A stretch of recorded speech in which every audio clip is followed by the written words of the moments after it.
सिकंदर सुल्तान राजा हमारे chief election commissioner, जैसा कि आपको पता है कि उनका टेन्योर खत्म हो चुका है। जनवरी 2025 को उसका टेन्योर खत्म हो चुका है। आई थिंक 27 जनवरी को उनका टेन्योर खत्म हो चुका है।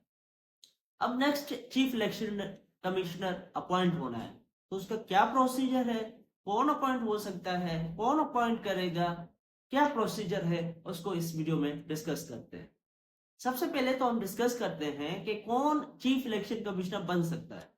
सबसे पहले तो वो बन सकता है जो कि सुप्रीम कोर्ट का जज रहा हो या फिर सीनियर सिविल सर्वेंट रहा हो, जैसा कि सिकंदर सुल्तान राजा जो है वो सीनियर सिविल सर्वेंट रहे हैं, या फिर टेक्नोक्रेट हो और उनकी एज जो है ज्यादा से ज्यादा 68 होनी चाहिए, 68 से ज्यादा नहीं होनी चाहिए।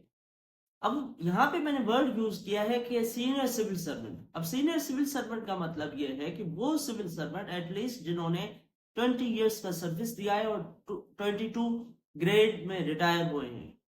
देखिए, चीफ इलेक्शन कमिश्नर के लिए अब हमने बात कर ली कि क्या क्राइटेरिया है। मैंने बता दिया कि या तो जज रहा हो सुप्रीम कोर्ट का, या टेक्नोक्रेट हो, या फिर सीनियर सिविल सर्वेंट हो। अब अपॉइंटमेंट का प्रोसेस क्या है उसको भी डिस्कस कर लेते हैं। प्राइम मिनिस्टर जो है वो लीडर ऑफ अपोजिशन के साथ, अपोजिशन लीडर के साथ कंसल्टेशन करके 3 नाम भेजेगा पार्लियामेंट्री कमेटी को। अब अगर फॉर सपोज कोई कंसेंसस नहीं बन रहा, प्राइम मिनिस्टर शहबाज शरीफ का और अपोजिशन लीडर जो भी है उनका कंसेंसस नहीं हो पा रहा, तो दोनों अपने लिस्ट भेजेंगे। 3 नाम वो भेजेंगे, 3 नाम जो है लीडर ऑफ अपोजिशन भेजेंगे।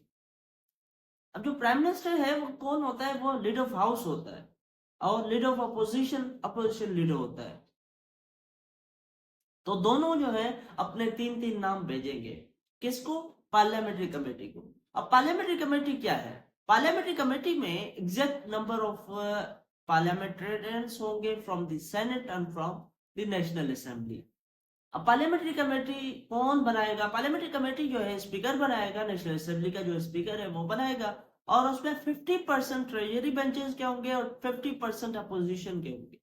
सपोज कि 50 बेंचेस, 50 जो परसेंटेज होगी पार्लियामेंट्री कमेटी का, वो गवर्नमेंट के मेंबर्स होंगे, 50% अपोजिशन के मेंबर्स होंगे उस पार्लियामेंट्री कमेटी में। अब पार्लियामेंट्री कमेटी के लिए नाम नॉमिनेट कौन करेगा? वो जो रेस्पेक्टिव पार्लियामेंट्री लीडर्स है वो करेंगे।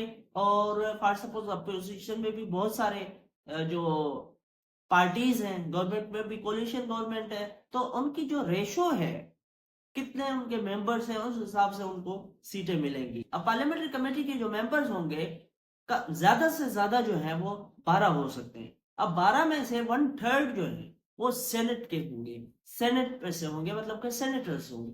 अब फॉर सपोज आपको जैसा कि पता है कि नेशनल असेंबली डिसॉल्व हो जाती है बजाते खुद, या फिर प्राइम मिनिस्टर डिसॉल्व कर सकता है।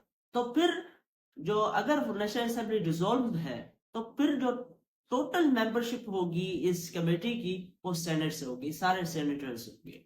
अब ये जो पार्लियामेंट्री कमेटी है वो एक नाम रिकमेंड करेगी और वो भेजेगी, फिर वो अपॉइंट हो जाएगा। अब chief election commissioner for suppose appoint हो गया, तो उसका टेन्योर होता है 5 इयर्स का। 5 इयर्स तक वो चीफ इलेक्शन कमिश्नर होंगे, उसके बाद वो रिटायर होंगे।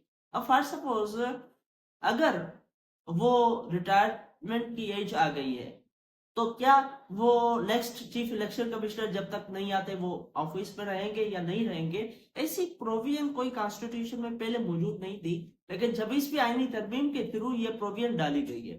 पहले ये तरमीम से पहले ये प्रोविजन मौजूद ही नहीं थी, लेकिन 26वीं आईनी तरमीम में ये प्रोविजन डाला गया इस आर्टिकल्स में, इन आर्टिकल्स में, कि अगर फॉर सपोज कोई नया चीफ इलेक्शन कमिश्नर जब तक आता है, तब तक ये जो पुराना चीफ इलेक्शन कमिश्नर है जिसका टेन्योर खत्म हो चुका है वो कंटिन्यू करेगा ऑफिस में, मतलब कि वो ही चीफ इलेक्शन कमिश्नर रहेगा।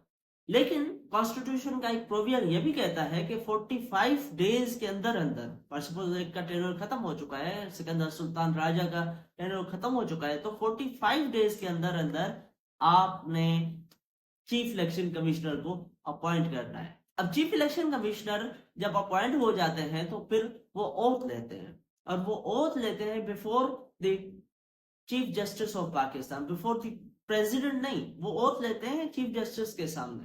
तो ये था चीफ इलेक्शन कमिश्नर के अपॉइंटमेंट्स के हवाले से। आपको अगर कोई क्वेश्चन है तो नीचे कमेंट बॉक्स में कमेंट कर सकते हैं, इंशाल्लाह मैं आपको रिप्लाई करूंगा। Thank you very much.